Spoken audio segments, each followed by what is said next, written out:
This was not a haunted house.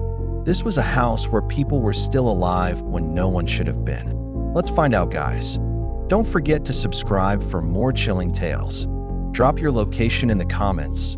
We want to know where you're listening from. This is Silence After the Screams, your weekly dose of spine and chilling true crime.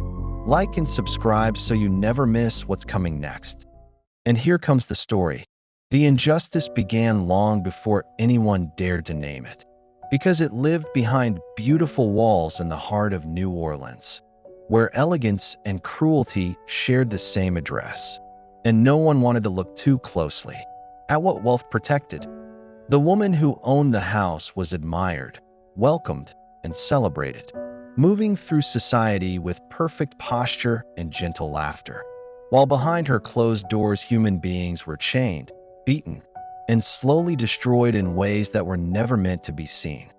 From the outside, the mansion looked like safety and success, a place where fine dresses brushed, polished floors, and guests sipped wine beneath chandeliers.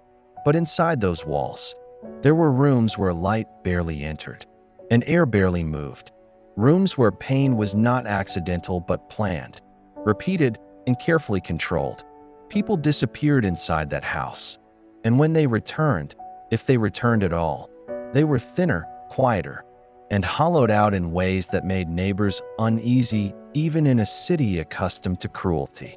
Whispers began long before proof, because neighbors heard sounds that did not belong in a home meant for comfort, sounds that rose late at night and faded suddenly, as if someone had learned exactly when to stop screaming.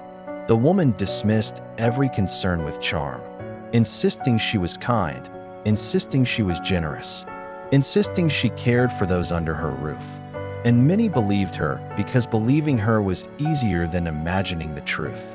Behind locked doors, people were punished for mistakes that barely existed, punished for moving too slowly, punished for breathing too loudly, punished simply because they could be punished without consequence.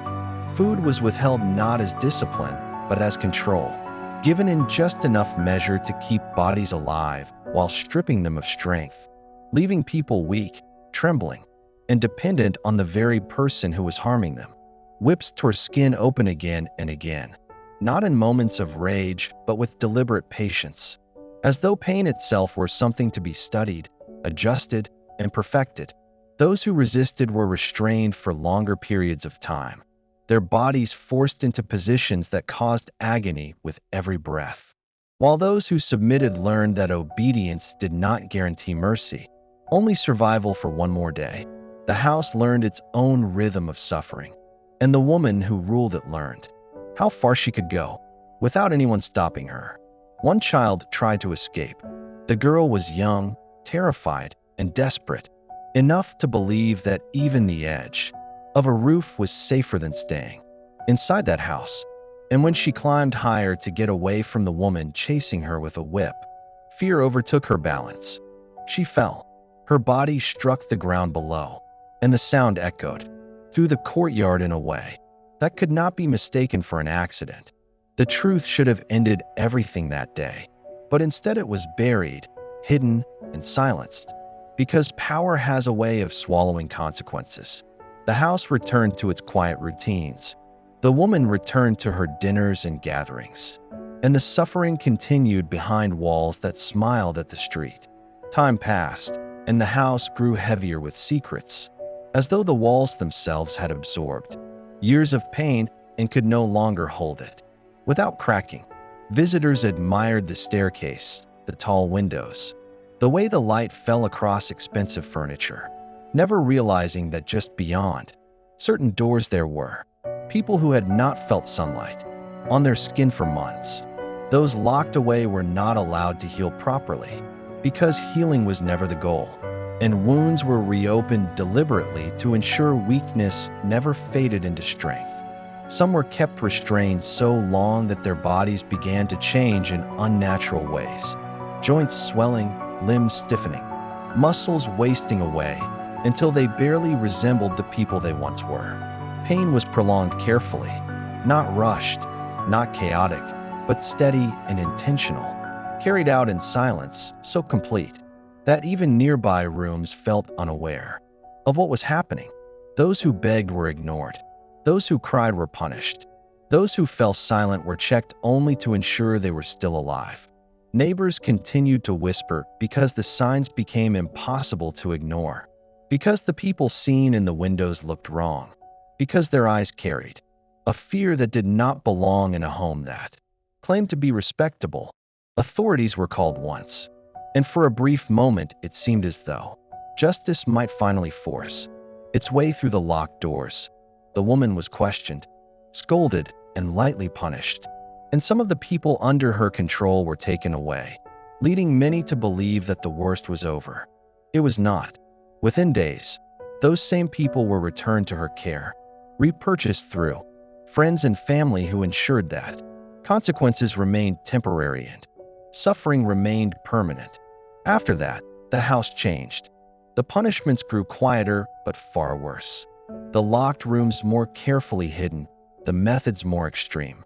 As though the woman had learned that exposure was the only danger she needed to avoid. People were no longer simply punished.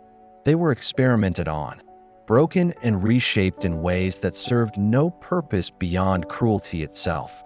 Some were restrained in positions that caused constant pain, night and day, without relief, without explanation, without hope that the suffering would end quickly.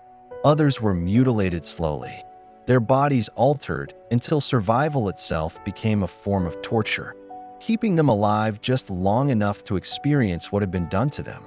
The house fed on fear, and the woman who controlled it learned how absolute her power truly was. And still, the city outside continued its celebrations, unaware that horror was being carefully preserved just beyond view.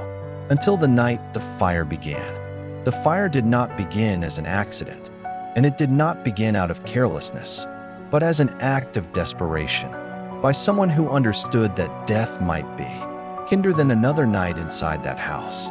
Flames rose quickly, smoke pouring through hallways that had never known fresh air, drawing neighbors into the street as panic replaced routine. People rushed toward the mansion to help, believing they were saving a wealthy family from tragedy, never imagining that the true victims were still trapped inside. The woman fled with her belongings, her focus fixed on valuables rather than lives. And when rescuers demanded access to certain locked areas, she refused again and again, insisting there was nothing inside worth risking. The refusal raised suspicion, and suspicion turned into action when doors were broken open by force.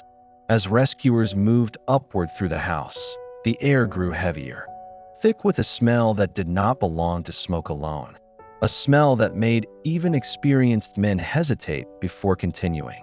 They reached the locked upper rooms, forced the final barrier aside, and stepped into a scene so horrific that time itself seemed to pause. What they saw could not be explained away, could not be softened, could not be ignored, because it revealed suffering that had been hidden deliberately and sustained for far longer than anyone wanted to believe. People were found alive but barely recognizable, their bodies bearing marks of prolonged cruelty that defied understanding, suspended, restrained, mutilated, and altered in ways that made survival itself seem like an act of endurance beyond reason. Others had already died where they were kept, their bodies left among the living, as though death itself was simply another part of the environment. The rescuers stumbled back in horror, some retching, some weeping openly, as words spread through the growing crowd outside that something unimaginable had been uncovered. Anger surged faster than fire. The mansion was stormed, its beauty ripped apart piece by a crowd that could no longer tolerate the lie it had been living beside, and the walls that once protected cruelty were torn open in fury. But the woman responsible was already gone. She escaped into the night, slipping away before justice could reach her, leaving behind a house full of evidence and a city forever changed by what had been revealed. What was found inside those rooms would haunt New Orleans for generations, because the truth was not just that cruelty had existed there, but that it had thrived unnoticed for years. And even now, The full extent of what happened inside that house has never truly been told, because some doors, once opened, reveal horrors too vast to fully understand. And the worst part of the story still waits in the shadows.